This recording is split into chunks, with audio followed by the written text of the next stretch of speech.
आज मी तुम्हाला दाखवणार आहे 1200 वर्ष जुनं शिव मंदिर, तसेच 10 हात असलेली गणपतीची मूर्ती. ती तुम्हाला देशभरात कुठेच पाहायला मिळणार नाही. अशा ठिकाणी मी आज तुम्हाला घेऊन जाणार आहे आणि कोकणाचा अथांग असा समुद्र पण तुम्हाला या व्हिडिओमध्ये बघायला मिळेल. त्यासाठी व्हिडिओ शेवटपर्यंत बघा. हॅलो नमस्कार, मी संकेत, तुमचं स्वागत आहे कलरलेस आर्ट अँड व्लॉगच्या नवीन व्हिडिओमध्ये. कोकणामध्ये तुम्ही फिरला असाल नसाल किंवा कोकणामध्ये फिरायचा तुमचा प्लॅन असेल तर तो लवकरच करा, कारण स्वर्गाहून सुंदर आमचे कोकण का बोलतात ते तुम्हाला स्वर्गात आल्यावरच समजेल, म्हणजे कोकणात आल्यावरच समजेल. तर आज आपण जातोय आपल्या बाईकने घॉगरमधील काही ठिकाणी फिरण्यासाठी. आता मी पण ठरवली नाहीत कोणती ठिकाणं आहेत ती, पण आता जाऊया. आपल्या कोकणातले रस्ते पूर्ण वळणावळणाचे आहेत. तुम्हाला कुठेही सरळ रस्ता एकदम जास्त किलोमीटरचा बघायला मिळणार नाही. आता आपण ह्याच वळणाच्या रस्त्याने जातोय वेळणेश्वरच्या दिशेने, पण त्याआधी आपण भरूया पेट्रोल. पेट्रोल भरलं आणि तिथल्याच काकांनी विचारलं की वेळणेश्वरला कसं जायचं. मग आता समजलाय रस्ता, तर आपण जाऊया. या साईडला आल्यावर तुम्हाला दोन्ही साईडला आंब्यांच्या आणि सुपारीच्या बागा बघायला मिळतील आणि सिनरी तर एक नंबरच. तुम्हाला डोंगरावरून पण समुद्र बघायला मिळेल. आता आपण वेळणेश्वरच्या मंदिराच्या परिसरात आलोय. सध्या आपण दर्शन घेऊया आणि नंतर जाऊया समुद्र किनाऱ्यावर. तर चला दर्शन घेऊया. ह्या व्हिडिओमध्ये मी तुम्हाला थोडी इन्फॉर्मेशन पण देणार आहे, तर ती पण तुम्ही नक्की बघा. वेळणेश्वर या गावाचा इतिहास प्राचीन असून तो 1200 वर्ष मागे जातो. या गावचे प्रमुख महत्व म्हणजे येथे असलेले वेळणेश्वराचे प्राचीन शिव मंदिर. भाविकांनी देवास नवस केला असता तो पूर्ण होण्यास वेळ न लावणारा देव म्हणून देवाचे नाव वेळणेश्वर म्हणून प्रसिद्ध झाले. याशिवाय समुद्र किनाऱ्यास वेला या नावानेही ओळखले जाते. त्यामुळे समुद्र किनाऱ्यावरील ईश्वर म्हणजे वेळणेश्वर अशी शक्यता या नावामागे असू शकते. वेळणेश्वराचे मंदिर अतिशय मोहक असून ते 70 चौरस मीटर परिसरात आहे. मंदिराच्या समोर भव्य दीपमाळ असून रामेश्वर, गणेश, महाविष्णू, कालभैरव व गोपाळ कृष्ण ही मंदिर वेळणेश्वर मंदिराच्या आवारात आहेत. वेळणेश्वर शिव मंदिर, ज्याला वेळणेश्वर मंदिर म्हणून ओळखले जाते, हे हिंदू स्थापत्य आणि अध्यात्माचा एक भव्य पुरावा आहे. महाराष्ट्रातील कोकण किनाऱ्यावरील वेळणेश्वर या शांत गावात वसलेले हे मंदिर भक्त आणि प्रवाशांमध्ये धार्मिक महत्त्व निर्माण करते. हे मंदिर हिंदू धर्मातील प्रमुख देवतांपैकी एक असलेल्या भगवान शिव यांना समर्पित आहे, जे निर्मिती, संरक्षण आणि विनाशाचे प्रतीक आहे.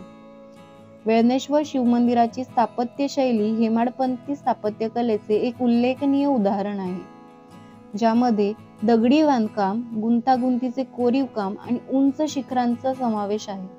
मंदिराची रचना प्राचीन भारतीय कारागिरीची भव्यता आणि गुंतागुंत प्रतिबिंबित करते, जे पर्यटकांना त्यांच्या विस्मयकारक सौंदर्याने मंत्रमुग्ध करते. मंदिराच्या परिसरात पोहोचल्यावर एक आल्हाददायक वातावरण आणि दैवी शांतीची भावना येते. भारतातील वेळणेश्वर या किनारी गावात असलेल्या वेळणेश्वर शिव मंदिराला आख्यायिका आणि लोककथांनी समृद्ध ऐतिहासिक पार्श्वभूमी आहे. जरी अचूक नोंदी दुर्मिळ असल्या तरी ते चालुक्य आणि मराठ्यांच्या कारकिर्दीत 16व्या शतकात बांधले गेले असे मानले जाते. स्थानिक शासक आणि समुदायांनी भगवान शिवाचे पवित्र स्थळ म्हणून त्याची स्थापना करण्यात योगदान दिले. कालांतराने मंदिराचे नूतनीकरण आणि विस्तार झाले आहे, जे या प्रदेशाच्या विकसित होत असलेल्या स्थापत्य शैली आणि सांस्कृतिक प्रभावांना प्रतिबिंबित करतात. वेळणेश्वर मंदिराला भेट देण्याचा आदर्श काळ हिवाळ्यातील महिने असतात. विशेषतः नोव्हेंबर ते फेब्रुवारी या ऋतूमध्ये सौम्य आणि आनंददायी हवामान असते. हे मंदिर बघाल तर तुम्हाला एकदम जुन्या काळाची आठवण येईल. सध्या याचा तर रिनोव्हेशन होणार आहे काही वर्षांमध्ये, तर त्यासाठी तुम्ही देणगी देऊ शकता. पण त्याआधी तुम्ही ही एकदम प्राचीन मंदिर बघून घ्या एकदा. आता आपण सकाळी चालू आणि तुम्ही बघू शकता किती शांतता आहे आणि अजिबात गर्दी नाही. दर्शन पण आपलं एकदम मस्त झालंय. आता आपण इथून निघूया समुद्राच्या दिशेने. आता आपण आलोय वेळणेश्वर बीचला आणि बीच बघू शकता, एकदम निळा समुद्र आहे आणि फक्त लाटांचा आवाज येतो.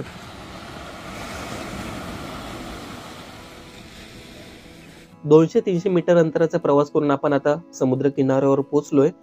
हा समुद्र किनारा जेवढा मोहक आहे तेवढाच तो खतरनाक पण आहे.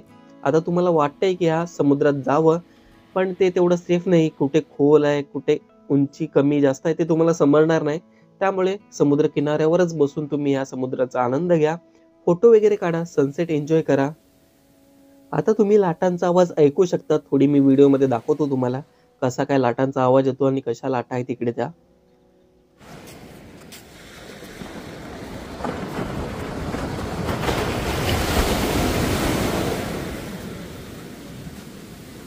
समुद्राच्या बाजूलाच एक हॉटेल आहे, तिकडे आपण नाश्ता करूया आणि तिकडे अशा वस्तू आहेत ज्या तुम्ही विकत घेऊ शकता, हँडमेड.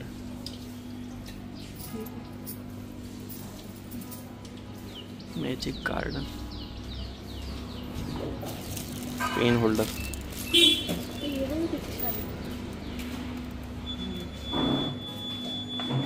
थोड्या वेळ आता आपण टाइमपास केल्यानंतर इथून आपण निघणार आहोत हेदवीच्या दिशेने जाण्यासाठी. गुहागरमध्ये तुम्हाला फिरायचं असेल तर गुगल मॅपवर आधीच लोकेशन वगैरे टाकून सगळं तुम्ही बघून घ्या आणि ऑफलाईन मॅप डाउनलोड करा, कारण की सगळीकडेच नेटवर्क असेल याची गॅरंटी नाही. आणि आम्ही पण तसंच केलंय, म्हणजे मला थोडे बहुत रस्ते माहिती आहेत, पण तरी पण आपण चुकू शकतो रस्ते. आता हेदवीच्या दिशेने आपण चाललोय. रस्ता एकदम मस्त आहे. 4 व्हीलर 2 व्हीलरला तर काही टेन्शन नाही, ह्या रस्त्याने एसटी पण जातात. रस्त्याने जातानाच तुम्हाला बाजूला मंदिर दिसेल, तेच आहे हे दशभुज लक्ष्मी गणेश. गुहागर तालुक्यापासून अंदाजे 20-21 किलोमीटर अंतरावर वसले आहे हेदवी हे गाव. पूर्वी हे गाव जास्त प्रसिद्ध नव्हते, मात्र 10 हात असलेली सुंदर व दुर्मिळ अशी संगमरवरी मूर्ती व नवसाला पावणाऱ्या या गणेशाच्या दर्शनासाठी येणारे गणेश भक्त आणि पर्यटक यांच्यामुळे हा परिसर आता गजबजू लागलाय. श्री दशभुज गणेशाचे हेदवी गावात आगमन कसे झाले याबद्दल असे सांगण्यात येते की पेशवे काळात केळकर स्वामी नावाचे गणेश भक्त येथे राहत होते. त्यांनी पेशवे यांची पुणे येथे भेट घेतली. केळकर स्वामींनी पेशव्यांच्या बाबतीत वर्तवलेल्या काही घटनांची साक्ष पटल्यामुळे पेशव्यांनी त्यांना मंदिराच्या उभारणीसाठी त्या काळी 1 लाख रुपये दिले. त्या पैशातून केळकर स्वामींनी हेदवी येथे हे मंदिर उभारले. मंदिरातली मूर्ती ही काश्मीर मधल्या पांढऱ्या पाषाणापासून घडवलेली आहे. मूर्तीला 10 हात असून उजव्या बाजूला पहिल्या हातात चक्र, दुसऱ्या हातात त्रिशूळ, तिसऱ्या हातात धनुष्य, चौथ्या हातात गदा, 5व्या हातात महाळुंग नावाचे फळ आहे. डाव्या बाजूच्या पहिल्या हातात कमळ, दुसऱ्या हातात पाश, तिसऱ्या हातात नीलकमळ, चौथ्या हातात दात व 5व्या हातात धान्याची लोंब आहे. मूर्तीच्या डाव्या मांडीवर अष्टसिद्धींपैकी एक सिद्धलक्ष्मी बसलेली आहे. मूर्ती डाव्या सोंडेची असून सोंडेमध्ये अमृतकुंभ धरलेला आहे. या गणेश मूर्तीची उंची 3.5 फूट आहे व ती एका मोठ्या आसनावर विराजमान झालेली आहे. मूर्तीचे डोळे काळे भोर असून अत्यंत रेखीव आहे. मंदिरात कुठेही उभे राहून दर्शन घेतले असता ती आपल्याकडेच पाहत आहे असे भासते.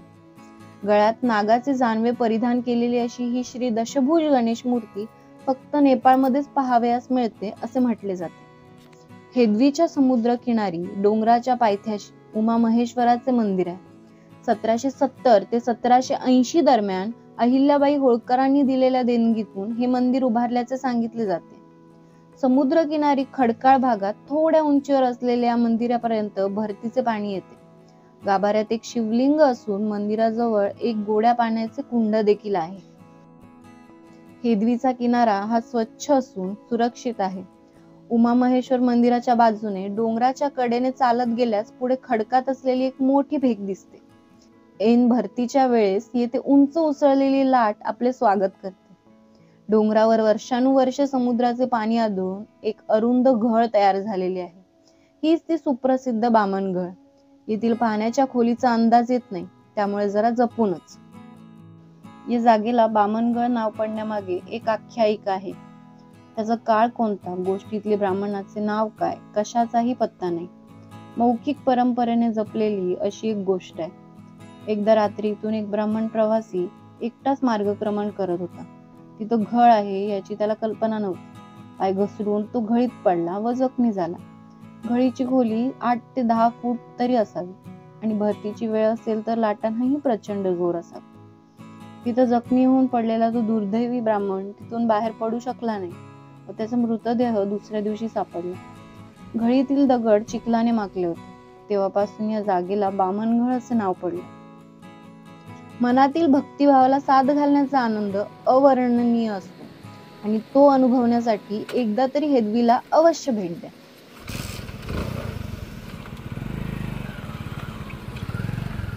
कोकणामध्ये तुम्ही कधी आलात तरी तुम्हाला सर्वीकडे हिरवळ दिसेल, पण पावसाळ्यामध्ये जास्त दिसेल. आता हा व्हिडिओ मी काढलाय तो उन्हाळ्याचा आहे, म्हणून तुम्हाला थोडीशी सुकलेली पानं वगैरे दिसत असतील. काही गोष्टी प्लॅन्ड असतात तर काही गोष्टी अनप्लॅन्ड असतात. तर असंच आम्ही घरी जाण्याच्या दिशेने निघालो होतो, तर रस्त्याच्याच बाजूला आम्हाला दिसलं श्री स्वामी समर्थांचं मठ. तर आपोआप आमची पावलं वळली त्या दिशेने. मठ एकदम शांत आणि मस्त होता. थोडं बहुत काम पण चालू होतं, पण तरीही तिकडे कोणीच नव्हतं आणि सकाळचा टाइम होता तर शांतता पण खूप होती. आणि आतमध्ये झाडं पण मस्त लावलेली फुलांची वगैरे. मठामध्ये आतमध्ये प्रवेश केल्याबरोबर एकदम शांतता आणि मन प्रसन्न झालं. दर्शन घेतलं आम्ही आणि थोडा वेळ थांबलेलो तिकडे. इथे आल्यावर आमच्यावर श्री स्वामी समर्थांचा जास्त प्रभाव पडला. त्यामुळे ह्यानंतर आम्ही अक्कलकोटला पण गेलो. ती व्हिडिओ तुम्ही नक्की बघितली असेल, नसेल तर त्याची डिस्क्रिप्शन मध्ये मी लिंक देईन, ती पण बघा. इथला अनुभव आणि अक्कलकोटचा अनुभव एकदम सेमच आम्हाला वाटला. असं वाटलं की आम्ही अक्कलकोटच्या स्वामी समर्थ मठातच आहोत. आता अर्ध्या दिवसातच आपलं फिरणं झालेलं आहे, तर इथून आता आपण जाणार आहोत घराच्या दिशेने. ही व्हिडिओ तुम्हाला आवडली असेल तर नक्कीच व्हिडिओला लाईक करा, शेअर करा, सबस्क्राईब करा आणि कोणतीही सजेशन असेल तर कमेंट मध्ये सांगायला विसरू नका. आपण भेटूया पुढील व्हिडिओमध्ये. धन्यवाद.